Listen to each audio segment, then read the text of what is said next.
Hello and welcome to MFS on the Hub. I'm Ross the Boss.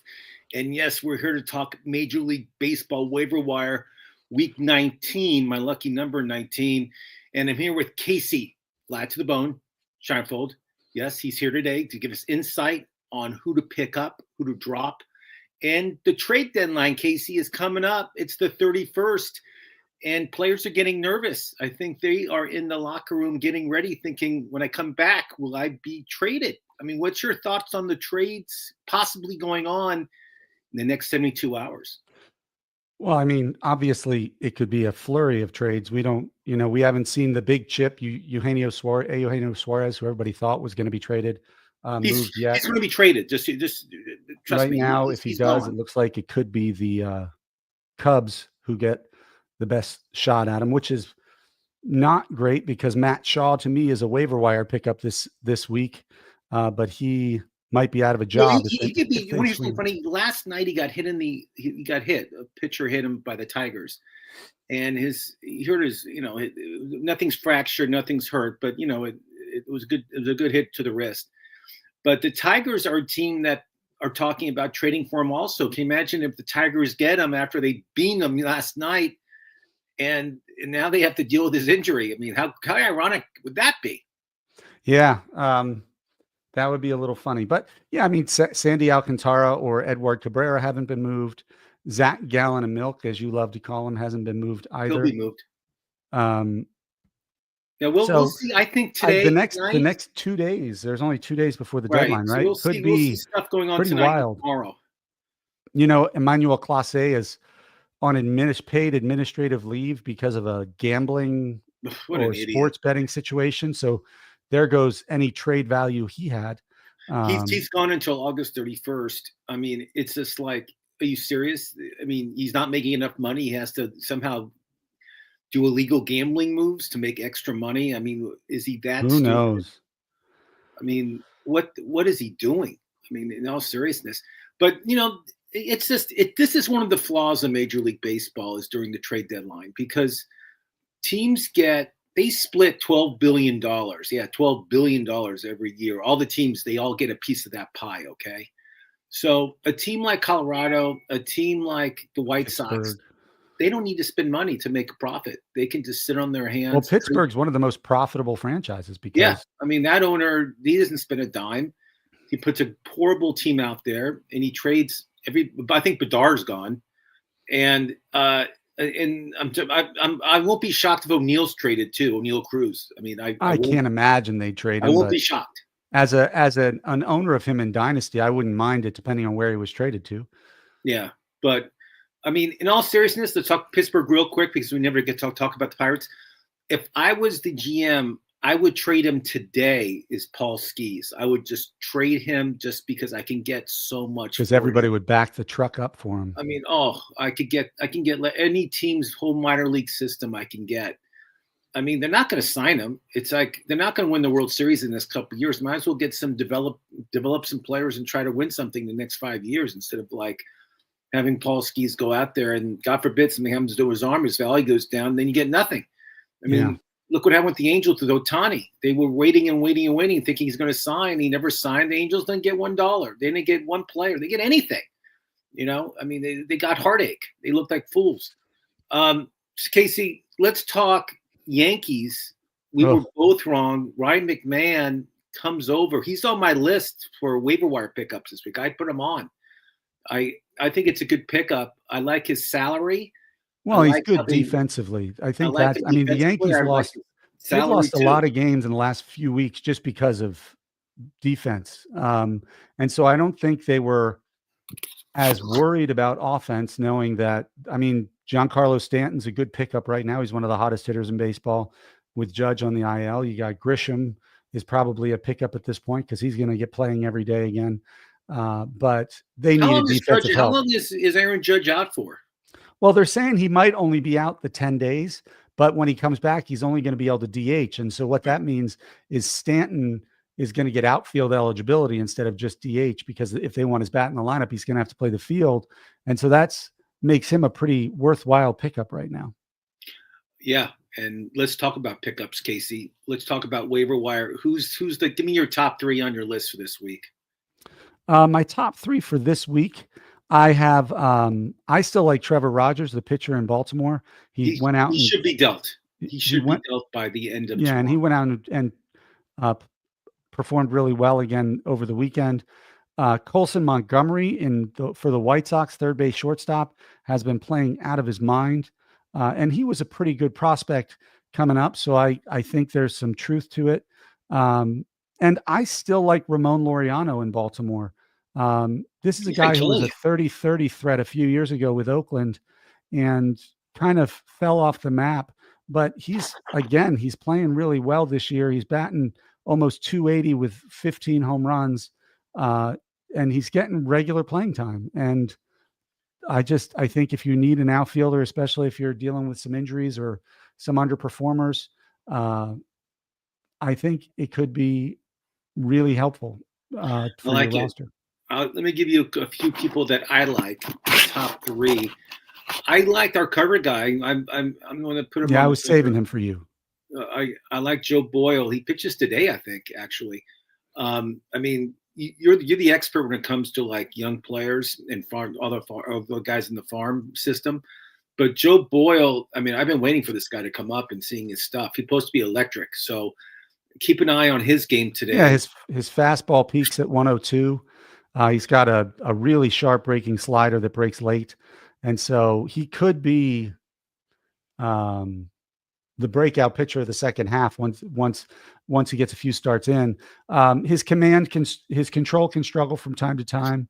You know, he's got almost 4 walks per 9 innings in both the minors and majors combined. So that could be kind of what hurts him a little, similar to Chase Burns that we saw with Cincinnati. But the stuff is electric. I don't like the park he pitches in, Steinbrenner Field, right now. Well, let me tell you about Steinbrenner really quick about Tampa Bay. They have 80% of their games starting like last week are going to be on the road because they're playing the August and September in Tampa Bay is a horrible month. It rains every day. It's horrible in Tampa Bay that time of year. So because of that, they want to keep those guys on the road. So there's not many rainouts. So Tampa Bay is not going to be at home that much starting last week. We have somebody, Daniel Walsh is telling you that he thinks Luis Robert is going to the Reds. He's been smoking too much funny stuff.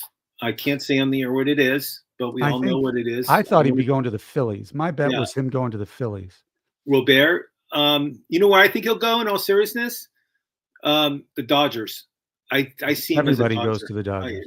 The Dodgers just get richer and richer, and the White Sox just get poorer and poorer. But Dan, I think he's on the move this year. Every year, Casey and I say that he's going to be traded, and every year we're wrong. I think this year we're going to be right. I think we're going to be right this year. Somebody that's tearing it up this year, Casey, we'll talk about Baltimore. Right now, he's like they already played. They scored 14 runs, Baltimore, today. Is Tyler O'Neill. He's been on fire since he got back off the DL. He's I think he's like 30% owned. I mean, he's very low percentage owned. I like this guy. I liked him before he got hurt. I like 45%. Yeah. Yeah. So I like Tyler O'Neill. I think he's a good pickup if you need an outfielder. He's probably my favorite outfielder. Could be my favorite hitter, actually. He went 2 for 3 today with a home run and 4 RBIs. That's not bad. Only 4 RBIs, Casey? That's embarrassing. He's had 4, 2, 3, and 1 in his last 4 games. Let's talk about starting pitchers. I like Eric Lauer in Toronto. He's been his past few starts. He's been looking really good. And Toronto is best record in the American League. Who would have that? Do you have that ticket, Casey, in August 1st? Best record in American League? When I watched him play the Yankees right out of the All-Star break, I certainly felt like they looked like the best team. But I think that was more the Yankees looking like a below-average team. Yeah, the Yankees. I don't know what's going on.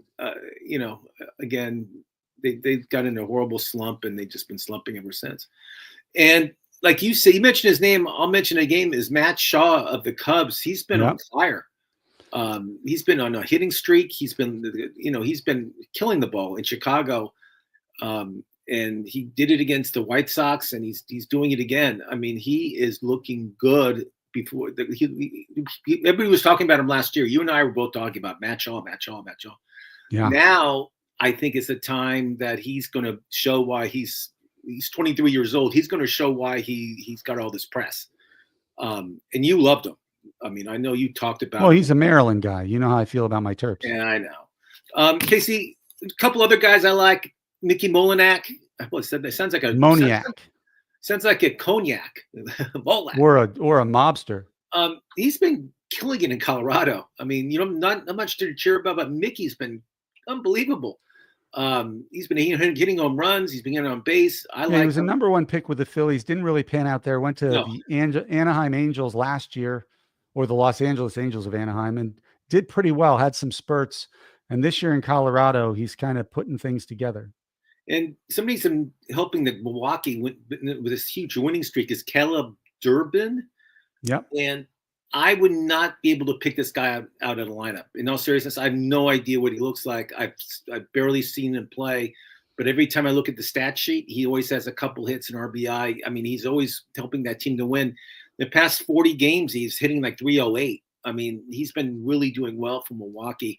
I like him. And then you heard about Batista, the closer in Baltimore. He's down. I don't know when he's coming back, but I think their closer now is going to be Sir Anthony Dominguez. Former Philly. I think here we got a question for you, Ross. Jordan Arhart asks, Quinn Priester or who you just talked about, Lauer? See, Priester pitches today. That's a good question. Priester goes today for Milwaukee. I like Priester. I like Milwaukee. And Lauer's on a hot team too. I would go, Casey, I'm going to say Lauer. Who do you say? Well, it's close. Again, you can't go wrong with either one. Lauer's pitching the second game of the doubleheader tonight. And Priester pitches today for Milwaukee against the Orioles. Gosh, I'm probably a Priester guy because I just like the way Milwaukee manages pitchers, and I just think they do better. I get it, but you can't go wrong with either. I like Lauer. I just think he has more upside. So pick Lauer up. Casey, who else is on your pickup list this week? Edwin Cabrera is still not over 60%. Edward Cabrera. No, and neither is Sandy Alcantara. Now, I know his numbers overall don't look great, but he shut out the Padres his last outing. 7 innings of no runs. He didn't strike out a ton, but you got to figure they're going to be dealing. The only 2 players who probably aren't tradable, who aren't touchable, are Augustin Ramirez and Kyle Stowers. I think everybody else probably has a for sale sign hanging around their neck at every game. Yeah, I mean, again, these owners for these small market teams that are out of the playoffs, they don't care. It's about making money for them. It's not about building a team right now. So they'll deal anybody. That's the flaw of Major League Baseball. And I think next year, I think we'll probably have a strike next year. How about that? I think the players are going to strike because of some issues that are going on, which I don't know why they would strike. They're making crazy money, the buckets of money, but it's never enough. Yeah, I get it. I mean, the owners are going to say, okay, then we're going to start drug testing on these certain drugs that we don't test right now, and watch what happens. Yeah, who knows what's well? I know they'll be running for the hills. Come on. I was reading something the other day that Manfred wants a salary cap in baseball. Yeah, and so that'll be interesting too. And Scott Boras does not want a salary cap. No, obviously not. The players don't want one. That's the worst thing can happen to any unions is a salary cap. Those are like words of you don't want to hear. But and I think some of the smart market teams don't care. They rather just pocket the money and not spend money. Well, I think if there's going to be a salary cap, there has to be a salary minimum too. Yeah. I think they've been talking about that too. Jordan agrees with us. He doesn't think a salary cap will happen. Well, we'll see. I agree, Jordan. Yeah. I just think the players' union is way too powerful for them to get a salary cap. Look at Ohtani. Look at these salaries. Well, and how does it work with all of these deferred contracts that the Dodgers are doing? And if you go to let's say you go to Denver and watch the Rockies play, there's no one there. I mean, and their TV contract's minimal. I mean, no one's watching. No one cares about half these teams that play in Major League Baseball, including in Anaheim. I've been to an Anaheim game this year. No one's there. If it's a giveaway or bobblehead, people show up, but people don't want to be around when teams are losing and are in last place. They run away. We'll see. I think Kansas City's going to sell some pieces too. I mean, there's going to be a lot of movement in the next 48 hours. Casey, another name that I just love to say, and he's still available, and he's having a great July. He's batting .333, 17 RBIs and 4 home runs, is Victor Caratini. Yeah. I just love saying Caratini. At the Astros have not been hitting. I mean, that's been their hitting has been minimal. They have not been scoring runs. They've been getting beat. They lost 6 in a row. They're not a good team right now. But Victor Caratini is hitting, and he's available at catcher and at first base, I believe. So if you need a catcher, which is a good position because there's not many great hitting catchers, it's not a bad pickup. Casey, who else? Anybody else? And then we'll get out of here. Kobe Mayo's been doing pretty well in Baltimore for the last couple of weeks. But no, I think we covered it. I didn't see any relief pitchers who I'm dying to get my hands on these days. Just Dominguez, just because he's going to be closing for a while. Who's the Zebby closer Matthews now? pitched well recently, but now with Clase gone, who's the closer there? Is it Caleb Smith? What's his name? Caleb Smith. I forget his name. Hold on, let me look it up. I'm just curious. Again, it's just I'm just kind of. I mean, Class A is like somebody you drafted, like one of your first relief pitchers you draft is Class A. It's Cade Smith, Cade Smith. So maybe Cade Smith. I don't know. Cleveland's horrible. They've been losing. They've been on a big losing streak too. Horrible team. But Kate's and he's only 45% owned. So if you're desperate for save opportunities, there you go. Okay, Case, we're back. We're going to come back on Thursday. We're going to talk waiver wire, I think, for a little bit, not long, at 9:30 my time, 12:30 your time, correct? That's correct. And then at 4 o'clock. That's Eastern time, and I'm on the West Coast. And also we'll be doing, I want to say, running backs. Let's do running backs. Running backs or fantasy football. You and I make this choice. Dr. Dan's not on this show, so we can make the call. Oh, okay, we'll do running backs. I enjoy. Let's do running backs on Thursday. I enjoy running backs, and we can talk about Barkley and how great he is, and blah blah blah, and why the Giants were idiots. Yeah, I'm not touching him. Even as a Giants, I love Saquon Barkley, Penn State fan, Giants fan, but anybody who has that much wear and tear the season before usually. Well, Derrick Henry is like survive. Derrick Henry's 32 years old. Do you want to take him? No. I would take him over. Okay. I mean, because he's proven that he can do it. Like, I don't know. I worry about his workload, but we'll talk more about it. We'll talk more about it. I mean, there's so many great running backs. I'm so excited to talk about running backs on Thursday at 1 o'clock my time, 4 o'clock your time. Okay, that's it. Thanks for watching.